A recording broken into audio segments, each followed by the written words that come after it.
Olá, queridos amigos, queridas amigas, sejam bem-vindos ao canal Espiritismo Estudos para a Vida. Vamos iniciar agora mais um estudo sobre o Evangelho segundo o Espiritismo. Sejam muito bem-vindos e já aproveito para deixar nesse momento meu profundo agradecimento a todos os queridos amigos que têm acompanhado os estudos do Evangelho e que tem nos incentivado a seguir, né, produzindo esses estudos que já estão chegando aí aos últimos capítulos do Evangelho. Então, muito obrigado, é sempre uma grande alegria podermos estar juntos nessa tarefa de estudar o Evangelho segundo o Espiritismo. Muito bem, hoje nós vamos, assim, com os corações gratos e elevados a Deus, nós vamos continuar o estudo do 27º capítulo do Evangelho, que tem o título Pedi e obtereis. Estamos estudando o item Ação da Prece, Transmissão do Pensamento. Esse é o nosso terceiro estudo ainda sobre esse item, e com esse terceiro estudo nós vamos encerrar esse item do capítulo 27. Bom, estudaremos hoje então os subitens que vão de 13 a 15, compostos por 4 parágrafos, com as explicações de Allan Kardec, complementares aqui a esse estudo, né? Vamos terminar esse tópico do Evangelho aqui. Aprenderemos no estudo de hoje sobre os motivos pelos quais Deus atende às nossas preces. Nós aprenderemos também a ver quem é atendido, quais as condições que devemos criar em nós para que as nossas preces sejam atendidas. Aprenderemos que a prece é uma relação entre os dois planos da vida e que seus efeitos nascem dessa união. Veremos que a prece bem feita depende apenas dos bons pensamentos em recolhimento e dos bons sentimentos que a movem. Então, nós estamos aprofundando cada vez mais aqui algumas coisas até que a gente já viu no capítulo, mas que agora vão aparecendo de forma mais concisa, né? Cada vez com mais detalhes, com mais explicações. E para a gente pensar agora naquele aspecto de continuidade da obra, nós vamos lembrar que vimos as primeiras orientações para a prática da prece, aqui no capítulo, a sua eficácia, vimos o que ela é e seu meio de propagação. No estudo anterior, começamos a aprender sobre seus efeitos, e agora, em meio a tudo isso, que é o resumo que eu disse agora há pouco, nós vamos, na verdade, aprofundar o estudo sobre os efeitos da prece, vendo, portanto, quem a recebe, as condições que a recebe, tudo aquilo que a gente estava se referindo agora há pouco. Então vamos lá, vamos ao texto que nos leva aqui a começar no nosso 11º parágrafo, subitem 13, né? A gente que terminou o item anterior com aquela ideia da relação entre o homem e Deus, o homem e Deus, o homem e si mesmo, o homem e o próximo. Então agora a gente vai explorar um pouco melhor essas ideias todas que foram colocadas até esse momento com os aprofundamentos de Allan Kardec, né? Só para a gente lembrar um pouquinho como a gente terminou o estudo anterior com essa ideia, né, da prece melhorando todas as relações da vida humana. E começando aqui o parágrafo 13 da seguinte maneira: E cedendo ao pedido que se lhe faz, Deus muitas vezes objetiva recompensar a intenção, o devotamento e a fé daquele que ora. Então, dizíamos, né, que uma das coisas que a gente vai aprender. Por que que Deus atende certas preces? Aqui a gente tem um exemplo da bondade de Deus, ao mesmo tempo, as virtudes daquele que ora, a que Deus atende, né? Quais são as virtudes que Deus atende quando uma pessoa ora? Olha aqui, a relação entre nós e Deus, né? Deus cede, Deus atende ao pedido para recompensar a intenção, o devotamento e a fé daquele que ora. A intenção de fazer o bem, o devotamento, a entrega, né? A fé, a confiança da pessoa que ora.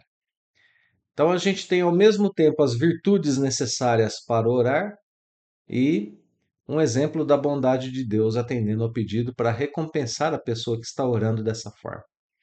Segue o texto, né? Daí decorre que a prece do homem de bem tem mais merecimento aos olhos de Deus e sempre mais eficácia.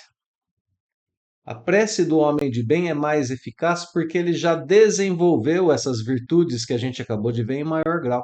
Intenção de fazer o bem, devotamento, que é a entrega, né, a certa tarefa, a entrega à prece, a entrega ao outro, a entrega à caridade. Estar devotado, estar comprometido com algum objetivo. A fé. Então, o homem de bem já conquistou em graus superiores, né, em graus um pouco maiores, as virtudes necessárias para ser atendido. Bom, não é raro a gente reconhecer isso nas pessoas aqui na Terra. A gente, a gente às vezes reconhece as pessoas que estão mais devotadas, que têm mais fé, e a gente pede oração a elas, não é? Segue o parágrafo explicando. O homem vicioso e mau não pode orar com fervor e a confiança que somente nascem do sentimento de verdadeira piedade. Sentimento de verdadeira piedade, piedade no duplo sentido. Piedade no sentido de estarmos ali, de fato, tocados pela dor alheia e querer ajudar, isso é piedade. Estarmos ali em comunhão com a dor do outro e tentarmos oferecer ajuda. E no sentido também de estarmos ligados às coisas divinas, porque piedade também significa isso, ligados às coisas de Deus. Olha aqui o relacionamento entre nós, o Deus e o outro, em uma palavra: piedade. Piedade significa devotamento às coisas de Deus e significa ao mesmo tempo para nós ter compaixão da pessoa que está em sofrimento. Em uma palavra, nós temos aqui o ambiente no qual a prece pode se realizar. Alguém que está pedindo por alguém e está em comunhão com Deus, intercedendo por alguém que sofre. Essa é uma das possibilidades da prece, né? Estar em comunhão consigo mesmo. Eu estou sofrendo, estou pedindo a Deus para aliviar meu sofrimento. Estou em comunhão com Deus e ao mesmo tempo comigo mesmo, em autoconhecimento, em autorreforma. Então, olha que maravilha que é a prece, né? Nos ligando a diversos âmbitos da existência humana. Então, a prece do homem de bem, como a gente viu, é mais eficaz. O sentimento que a gente deve desenvolver, a piedade, no duplo sentido do desenvolvimento de relações. Por isso eu evoquei agora há pouco como terminou o estudo anterior. Olha que ideia de continuidade maravilhosa que Kardec dá para o texto, fazendo a gente compreender os âmbitos de ação da nossa existência e os âmbitos de ação nos quais nós aplicamos, nos quais a prece atua, melhor dizendo, né? Segue o texto. Do coração do egoísta, do daquele que apenas de lábios ora, apenas de lábios, né? Só diz palavras, não está realmente conectado com Deus ao orar. Unicamente saem palavras, nunca os ímpetos de caridade que dão à prece todo o seu poder. Tão claramente isso se compreende que, por um movimento instintivo, quem se quer recomendar as preces de outrem, fala de preferência as daqueles cujo proceder sente-se há de ser mais agradável a Deus, pois que são mais prontamente ouvidos. É o que eu dizia agora há pouco. A gente tem essa tendência de pedir preces a pessoas que a gente acha que Deus ouve, não é? A gente fala, olha, essa pessoa tem uma certa religiosidade, essa pessoa estuda as suas relações com Deus, essa pessoa se compromete no cumprimento das leis divinas, embora a gente saiba que seja muitas vezes imperfeita. Então a gente pede para que a pessoa ore por nós. É um ato até de humildade, né, de quem pensa assim. Bom, isso é ótimo, isso é um movimento instintivo, como diz Kardec aqui, né? É algo que a gente intui da vida. Fala, olha, essa pessoa, ela está num bom caminho, então vou pedir preces a ela. A gente pode e deve fazer isso, sem abrir mão de fazermos as nossas próprias preces, né? Sem abrirmos mão disso. Porque, gente, quando a gente pede prece a alguém, para quem a gente pede? Para quem a gente acha que Deus ouve. E por que a gente acha que Deus não pode nos ouvir? Porque a gente se coloca numa posição de uma pessoa pecadora, de uma pessoa que se desviou do caminho. de alguém que não está estudando, de alguém que não está desenvolvendo devotamento, boas intenções e fé? Ora, pela prece a gente vai começar. Essa constatação do parágrafo aqui é excelente para nós. Peçamos, sim, as preces às pessoas a quem nós confiamos. No entanto, não terceirizemos o recurso da prece, porque, como a gente está vendo aqui no Evangelho, ela é um instrumento poderoso para que a gente se ligue aos mecanismos maiores da vida, ao poder misericordioso de Deus, ao amor infinito do Pai Celestial, aos cuidados de bons espíritos. A prece é para que a gente possa se colocar no caminho do bem e sentir felicidade e eficiência nas coisas que a gente faz. Então, esse primeiro parágrafo ensina por que Deus atende e a quem ele atende. Por que ele atende? Porque quer recompensar aquilo que seu filho está produzindo de bom. A quem ele atende? Preferencialmente ao homem de bem. No entanto, o que a gente precisa ser para sermos atendidos? Homens de bem. Pelo menos na intenção, no devotamento e na fé. Né? Todos nós temos capacidade de desenvolver essas virtudes. Então, mãos à obra, né? Força, força moral, força no pensamento, força emocional. E a gente vai chegar aos resultados que a gente está vendo aqui. Parágrafo seguinte, parágrafo 14. Por exercer a prece uma como ação magnética, poder-se-ia supor que o seu efeito depende da força fluídica. Assim, entretanto, não o é. Olha como começa esse parágrafo, né? Como começa o parágrafo 13 do texto. Espetacular, né?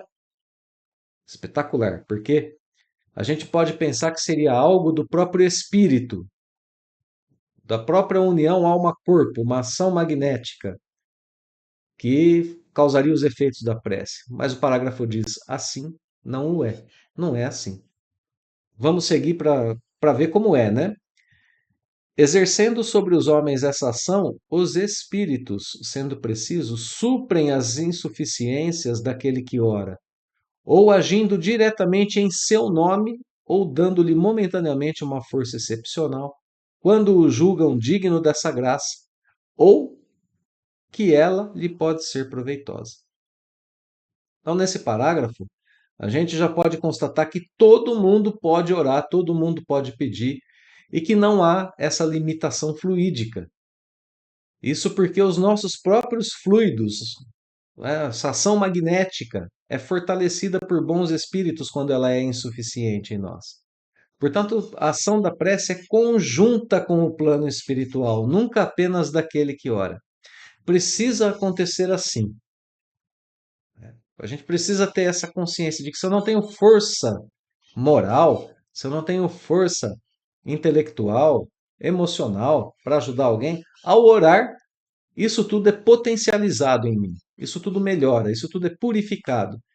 E então criam-se em mim recursos de ajuda, porque os meus recursos estão nesse momento sendo somados aos recursos dos bons espíritos. É por isso que a gente pode e deve orar.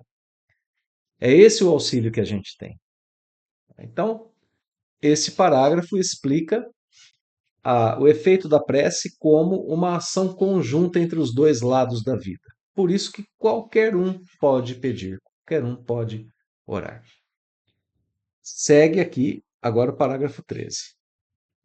O homem que não se considere suficiente bom para exercer salutar influência não deve, por isso, abster-se de orar. Vou marcar aqui de novo. De orar a bem de outrem, com a ideia de que não é digno de ser escutado. Bom, a gente acabou de ver isso, né? Kardec aqui só está desenvolvendo a ideia. Então, mesmo que a gente não se ache bom o suficiente para pedir a Deus, a gente deve pedir. Por quê? Porque a prece é uma ação conjunta entre os dois lados da vida. E as nossas forças serão potencializadas.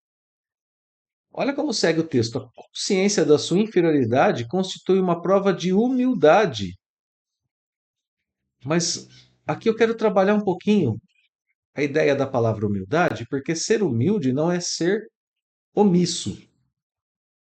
E muitas vezes a gente cai nessa armadilha. Eu digo assim: ah, não tenho capacidade para fazer isso, então não vou fazer. Mas alguma capacidade a gente sempre tem. E é isso que o Evangelho está nos ensinando. Eu posso orar pela pessoa. Essa capacidade eu tenho de orar, de entrar em contato com Deus. Todos nós temos, basta pensar aquilo que queremos conversar com Deus, com os espíritos superiores, e eles ouvirão. Então, essa capacidade a gente tem. Bom, os resultados que virão disso depois, aí a gente pode esperar, né? Então, a humildade significa fazer aquilo que nós podemos fazer, não nos escondermos atrás das nossas incapacidades, atrás de nossas limitações, até melhor dizendo. Bom, a gente acabou de ver que os espíritos bons, que Deus nos auxilia naquilo que a gente é limitado, por que que a gente vai abrir mão desse recurso, né? Então, olha lá, vamos seguir o texto. Consciência, sim, da nossa inferioridade. Ok, isso é prova de humildade. Grata sempre a Deus, que leva em conta a intenção caridosa que o anima. Então, ora com a intenção de caridade que Deus leva em consideração, mesmo sejamos nós limitados. Soma-se a isso o seu fervor e confiança.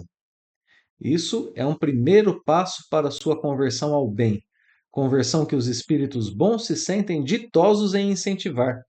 Olha aqui, né? A gente falava um pouquinho disso agora há pouco. Prece é o primeiro passo que a gente vai dar para sermos homens de bem, para nos colocarmos em um bom caminho. Que o Evangelho nos ajuda a tratar nosso sentimento de culpa diante das imperfeições e limitações que ainda temos. Deixemo-nos, né, mover pela humildade, mas nos movamos em direção a Deus, assim como fez aquele homem que procurou Jesus, na famosa passagem do Evangelho, né? O romano que diz ao Cristo, Senhor, não sou digno de que entreis em minha morada. Humildade. Eu não sou digno de que o Senhor vá até minha casa para cuidar do meu servo doente. Eu não sou digno disso. Mas eu tenho fé de que, mesmo o Senhor não estando lá e dizendo a palavra e dando a ordem da cura, ele será curado. Então, isso é a união de fé e humildade. Essa é a união perfeita. E caridade, né? Como a gente está vendo aqui. Humildade, caridade, fé na execução de uma prece que funciona. E Jesus concede ao homem o que ele havia pedido, pela sua fé, pela sua caridade, pelo seu sentimento de que ali, de que poderia acontecer aquilo que ele precisava e que era para o bem de outra pessoa, né? Então, olha só como que esse parágrafo vai colocando para a gente algumas coisas que nos ensinam sobre como a gente deve pedir, movidos pelo que a gente deve pedir: fervor, confiança, humildade, caridade, tudo aquilo que a gente deve ter para pedir o auxílio dos bons espíritos, né? Por nós ou pelos outros. E fazendo isso, a gente já está na conversão ao caminho do bem. Conversão que os espíritos bons se sentem ditosos em incentivar. Então, né, mais efeitos da prece. A prece nos transforma em pessoas melhores. Que um efeito que a gente não pode abrir mão de observar. A prece nos transforma em pessoas melhores, faz com que a gente progrida. Vamos terminar o parágrafo, né? Repelida só o é a prece do orgulhoso que deposita fé no seu poder e nos seus merecimentos e acredita ser-lhe possível sobrepor-se à vontade do Eterno, sobrepor-se à vontade de Deus.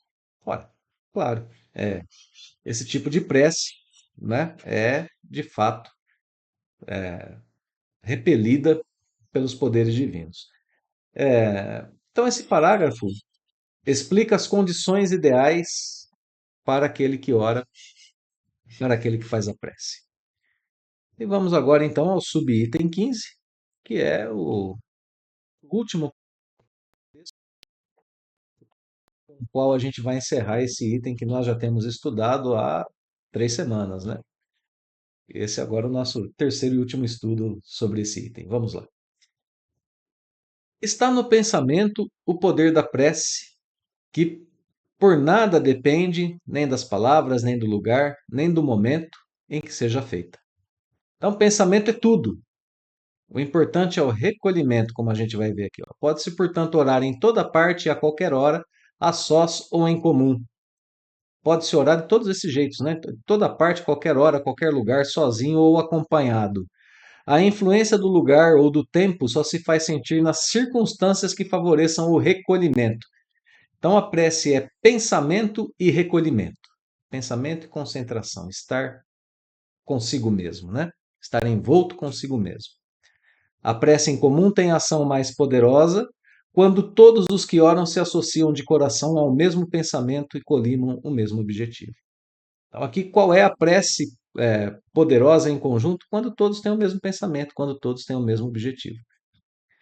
Porquanto é como se muitos clamassem juntos em uníssono, né? Em um só som, em um só pensamento. Mas que importa, seja grande o número de pessoas reunidas para orar, se cada uma atua isoladamente por conta própria? Aí não adianta, né? 100 pessoas juntas podem orar como egoístas, enquanto duas ou três, ligadas por uma mesma aspiração, oram quais verdadeiros irmãos em Deus. E mais força terá a prece que lhe dirijam do que as das 100 outras. Então, aqui esse último parágrafo termina falando um pouquinho sobre a prece conjunta, né? Aquelas que a gente pode fazer com outras pessoas. Lembrando os fundamentos finais aqui: pensamento e concentração e recolhimento, né? Estar dentro de si, estar conectado com Deus em pensamento e em sentimento. Se a gente tiver grupos assim, ótimo. Se não, façamos sozinhos ou em duas pessoas, ou naqueles que estão com o mesmo objetivo. Esse parágrafo final, portanto, explica o pensamento e o sentimento do bem, o recolhimento, como os verdadeiros móveis da prece. Independente de local, de hora, de tempo de execução, mais tempo, menos tempo, nada disso importa. A prece pode ser breve, contanto que ela seja recolhida, contanto que ela esteja no pensamento voltado a Deus. Então pode ser tranquilamente feita de forma rápida. Senhor, me ajuda, já é o suficiente. Se esse clamor vier do fundo do coração e vier com um desejo sincero, como a gente viu aqui, com todos aqueles é, é, com todos esses ensinamentos do Evangelho que a gente está acompanhando, ela vai ser ouvida por Deus. Agora já temos um panorama geral sobre o que é a prece, a ação dela, seus efeitos e a responsabilidade de a cultivarmos. Esse item nos incentiva a essa prática que, como nós vimos, potencializa nossa capacidade de fazer o bem e de nos ligarmos a Deus e nos conectarmos com a vida, de nos melhorarmos enquanto espíritos. Além do mais, essa prática nos levará a cumprir os dois principais objetivos da nossa existência aqui na Terra, não é? Desenvolver espiritualidade e alcançar o progresso no autoconhecimento e na caridade. Então, que Deus esteja conosco. Muito obrigado mais uma vez, meus queridos amigos e amigas, pela companhia no estudo. Uma excelente semana a todos. Fica o abraço fraterno e o convite para a sequência do estudo do Evangelho com o item seguinte: preces inteligíveis, a partir da próxima semana. A gente se vê em breve. Até logo mais.